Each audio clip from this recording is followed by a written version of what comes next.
What's up everyone, this is day 2। हम आ चुके हैं स्टेशन अगेन। अब हम करा रहे हैं अपनी बाइक पैक। और क्या होते हैं चार्जेस, क्या तरीके हैं, मैं आपको भी दिखाता हूँ। बहुत ही रोमांचक है, बहुत ही एक्साइटिंग है, बहुत ही थ्रिलिंग एंड फास्ट है। सो यहाँ हो रही है बाइक पैक और यहाँ पे किया जा रहा है फॉर्म फिल। ये है सर, ये हमारे डॉक्यूमेंट्स वगैरह लेकर और बाइक के सारे फॉर्मेलिटीज़ वगैरह पूरी कर देंगे एंड देन फिर हम उसे जमा करा के चले जाएंगे घर। से हाय टू माई फ्रेंड राज। ये उसी की बाइक है, शाही वाली, और हम उसी पे आए हैं। वो बैग वगैरह 50-50 पार्टनरशिप करके and then we'll later on interview him on the channel.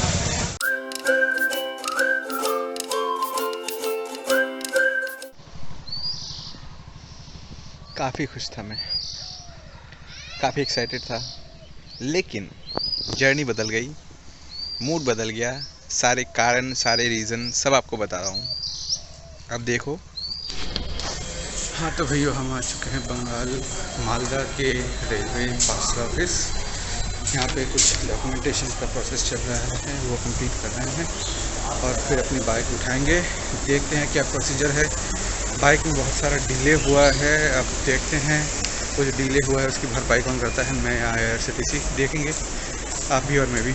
हाँ तो भाई, ये है मालदा का क्लॉक रूम या गोदाम कह सकते हैं, और हम अंदर जा रहे हैं।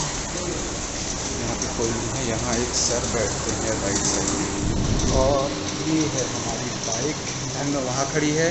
हम अभी डॉक्यूमेंटेशन पूरा करेंगे और फिर लेके चले जाएंगे। हाँ जी, तो डॉक्यूमेंटेशन चालू है। ये डॉक्यूमेंट को फिलअप करने के लिए दिया है, ये मैं करके दे रहा हूँ और थोड़ी देर में आपको दिखाऊंगा हमारी बाइक कहाँ खड़ी है और क्या हालत में है, पास वगैरह कहाँ पे है। डॉक्यूमेंटेशन में मेरे कुछ डॉक्यूमेंट्स है, जैसे कि टिकट है, आधार है और वो RR है, और ये एक रिसीविंग में साइन करके दे रहा हूँ और उसके बाद आगे की अपडेट आपको देता हूँ। हाँ तो भाइयों, सरकारी काम करो और चक्कर ना काटो तो घंटा का काम करवा रहे हो आप। अभी हम जा रहे हैं ज़ेरॉक्स करने। एक ज़ेरॉक्स ऑलरेडी कर चुके हैं। अब ये पता नहीं, कोई गोडाउन भाड़े का इनवॉइस जैसा फॉर्म है, उसको हम दो कॉपी करेंगे। ये बता रहे हैं, जैसे कि मैंने पहले से ही चेक किया था कि 16 तारीख को यहाँ पे गाड़ी पहुँच गई थी एंड देन आज 22 है। अब ये एक हफ्ते का मुझे गोडाउन भाड़ा देना पड़ेगा, जबकि गलती इन लोगों की है। दिल्ली ऑफिस से किसी ने ये नहीं बताया कि यहाँ पे मैनुअल सिस्टम है बही खाते वाला, ना ऑनलाइन कोई ऐसा कुछ है। ऑनलाइन बार बार केस क्लोज कर देते हैं, मैंने 50 बार केस डाल के देख लिया। वही है यार, इसीलिए इन लोगों का मतलब प्राइवेटाइजेशन वगैरह ज़रूरी है, चाहे टेम्पररी बेसिस पे ही। भाई इनको पता चलना चाहिए दुनिया कितनी आगे बढ़ चुकी है।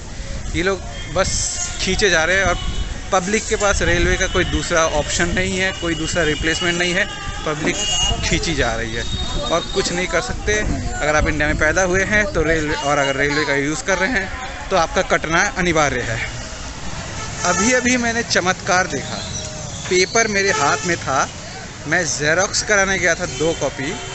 दुकानदार ने पेपर मेरे हाथ से लिए बिना ही काउंटर पे रख के ही उसकी 2 कॉपी ज़ेरॉक्स निकाल दी। आप समझ रहे हैं? कुछ नहीं, उसके बाद उसे पता है ऑलरेडी कि यहाँ क्या होने वाला है। उसने ऑलरेडी पेपर वो वाला यहाँ तो डाउनलोड कर रखा है, यहाँ बहुत सारी कॉपीज़ कर रखी है और चल रहा है। वेलकम, हम फंस चुके हैं, कटेगा हमारा, देखते हैं क्या होता है। तो आखिर हुआ क्या, गलती क्या हुई? हुआ ये कि मैंने गलती करी कि मैंने इंक्वायर नहीं किया कि जिस स्टेशन पे मैं जा रहा हूँ वहाँ पे ऑनलाइन ट्रैकिंग फैसिलिटी अवेलेबल है कि नहीं, और वहाँ पे जो ऑफिशियल्स है वो लोग इतने कोऑपरेटिंग है कि नहीं। आई मीन नॉर्मली सरकारी ऑफिस में ऐसा होता है कि आपको इस तरह के मैसेजेस वगैरह नहीं आते हैं। जहाँ पे सिस्टम ऑटोमेटेड होते हैं, कंप्यूटर ऑपरेटेड होता है, वहाँ पे SMS या ईमेल या नोटिफिकेशन इस तरह की चीज़ें आती रहती हैं। जिस टाउन में मैं आया हूँ, यहाँ का स्टेशन मैनुअल प्रोसेस पे चलता था, रजिस्टर वगैरह का प्रोसेस चलता था। तो इस वजह से मैं निश्चिंत था कि मुझे SMS आएगा, क्योंकि मुझे पहले आया था। तो मतलब जब लोड हो गया, गाड़ी चल गई, उस वक्त का मुझे SMS आया था, तो मुझे यही लगा था कि मेरा सामान डिलीवर हो गया उसका भी मुझे मैसेज आएगा, गाड़ी पहुंच गई, समथिंग लाइक दैट, उस तरह का मुझे भी मैसेज आएगा। पर एक्चुअली ऐसा कुछ नहीं हुआ।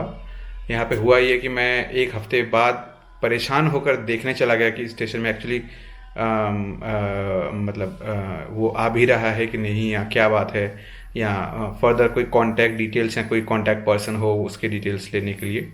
और आखिरकार यही हुआ कि मैं एक हफ्ते का मैंने गो डाउन रेंट दिया, क्योंकि गलती मेरी थी। जो रेंट मुझसे लिया गया वो कोई भी ऐसा घूस खाने वाला मटेरियल नहीं था। मतलब ऐसा नहीं था कि जानबूझ के किया गया है या कुछ भी, या पैसे वो मैंने बिना रिसिप्ट के दिए, ऐसा कुछ नहीं। मैं प्रॉपर गोडाउन का रेंट दे के आया हूँ, मुझे उसकी रिसिप्ट भी मिली है। और उन ऑफिशियल्स का यही कहना था कि जो मेरी पैकिंग जो की गई थी, उस पैकिंग में मेरा मोबाइल नंबर मेंशन होना चाहिए था, जो कि नहीं था। लेकिन जहाँ तक मैंने रिसर्च किया, इनके वेबसाइट पे या कहीं पे भी गाइडलाइंस में ऐसा कुछ नहीं लिखा है कि पैकिंग में आपको मोबाइल नंबर लिखना ज़रूरी है। ये आप एक टिप के तौर पे, टेक होम के तौर पे ले जा सकते हैं इस वीडियो से, कि कभी भी आप अगर बाइक भिजवाएं या कोई भी सामान भिजवाएं, चाहे ब्रीफ केस हो या कुछ भी हो या बैग हो, आप पैकेजिंग पे मार्कर से नंबर ज़रूर लिखवाइए। जो टिन का प्लेट आपके बाइक वगैरह के ऊपर लगता है, उस पर भी मोबाइल नंबर ज़रूर लिखवाइए, क्योंकि वही इकलौता सोर्स होता है किसी भी स्टेशन पे जो लोग आपका माल अनलोड करवाते हैं या जो भी इंचार्ज होते हैं वहाँ पे, उन लोगों का आपको कांटेक्ट करने का।